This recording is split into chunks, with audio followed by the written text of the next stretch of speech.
Yollar ayrıldı o gündən, duman çöktü şəhərə. Bir vaxtlar güldüyümüz yerler indi qaldı kədərə. Sen getdin, saatlar dayandı, təqvim dəyişmədi. Mənim ürəyim sənin qədər asan əlvida demədi. Amma bax, küləklər əsir yenə, məni qaytarır özümə, məni qaytarır mənə.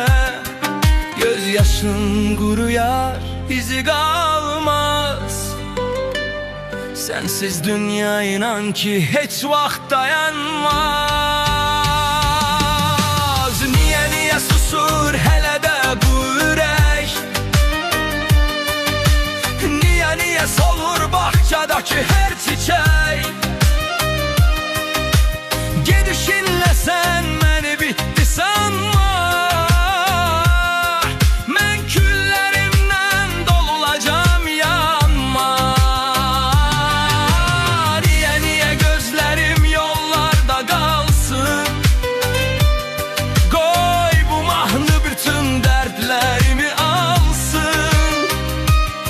Məsafələr uzaq olsa da fərq etməz. Mənim sevgim belə ucuz bitməz.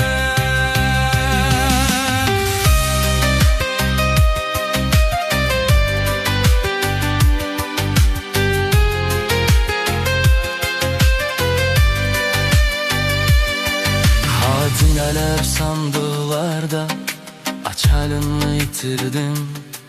Sənə ait nə varsa bu axşam sola bitirdim. İndi başqa bir dəniz